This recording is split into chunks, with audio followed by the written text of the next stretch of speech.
Have you ever heard someone attempt to teach the Bible in this manner? The Old Testament conceals Jesus, whereas the New Testament reveals Jesus.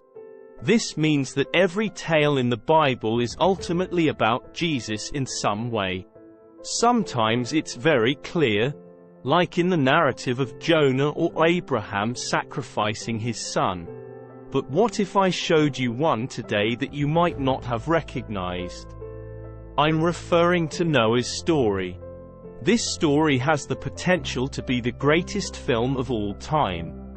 Seeing Jesus portrayed in the Old Testament. Allow me to demonstrate.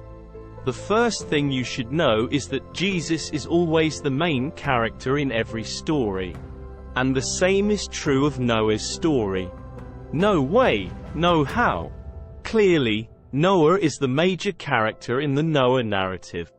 Oh, you're serious? If you asked a youngster, or anyone, to draw an image of Noah, what would they draw to indicate it was Noah? You say an old man with a beard now. That might be Abraham, Moses, or anyone else from the Bible. We have no idea what those guys look like. They're all ancient and have beards. Then you could say something like, at a rainbow with the old guy. But now you've got an old man with a rainbow to really hammer home the fact that this man is Noah. You would include a boat. The major character in Noah's story, you see, isn't Noah at all. This is the ark. And, as I'm about to demonstrate, the ark is essentially a representation of Jesus. As a result, Jesus becomes the central figure in Noah's story. First, what was the ark's purpose? To save Noah and his family from God's wrath due to sin. Is that something you've heard before? Jesus is our deliverer from God's wrath as a result of sin. Understand? If we choose to follow his Son, Jesus, we will be able to experience all of God's love without any of his wrath. That is why, after Jesus was born, the angels declared in the Bible, now that Jesus is here, he is on earth, and goodwill toward men. If you've ever wondered why God appears severe in the Old Testament and kind in the New, Jesus has the answer.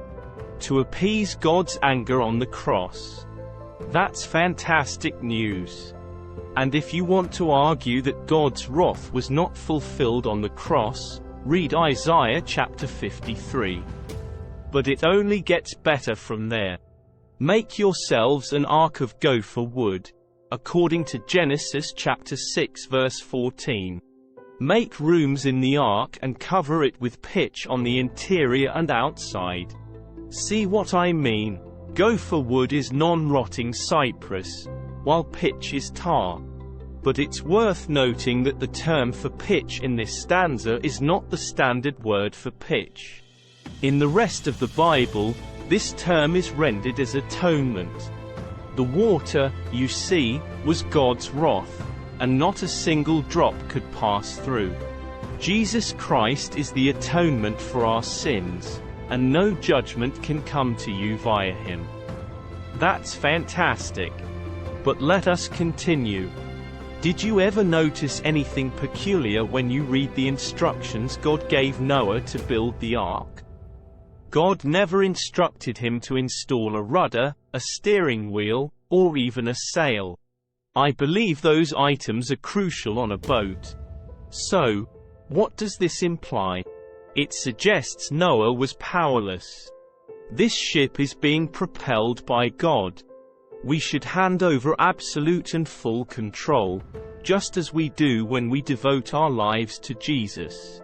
When Noah entered the ark, he was saying to God, "Okay, God, I give you complete and total control of my life. I believe in your strategy." I'm sure it was scary at times, just like it is for us. And finally, in the specifications for building the ark, God only required Noah to create one door. There could only be one way out. And the same is true for you and me. we must come via Jesus. Jesus states in John chapter 14 verse 6, "I am the way, the truth, and the life. No one approaches the Father except through me." The truth is that there are numerous paths to Jesus. You can learn about him from a church buddy, on TV, or on the radio. Nowadays, everyone has heard of Jesus. There were a lot of people that witnessed the ark. I'm sure folks traveled long distances to see this spectacle. However, there was only one way in. There are various methods to discover who Jesus is. But there is only one way to reach his Father. And that is through a relationship with Jesus. You have to get in. There were so many people who witnessed the ark. They were almost there. Only those who made it in were saved.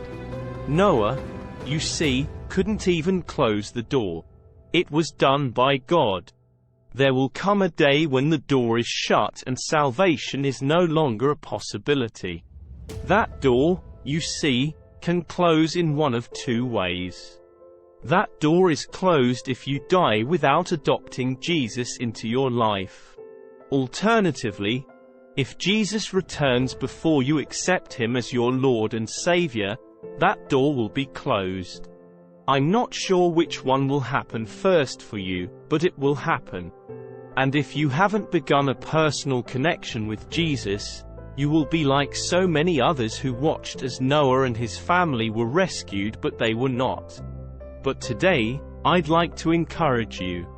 The good news is that if you're reading this right now, you still have time to join. You see, the main point of today's message is this. Every story, including yours, revolves around Jesus. Today, take a look at your life. Have you made Jesus the major character in your story? Or is he just a sidekick and companion to everything you want to do? Today is the day to hand over complete control to Jesus. Trust that his plan for your life is far superior to anything you could have imagined. Begin your relationship with him today.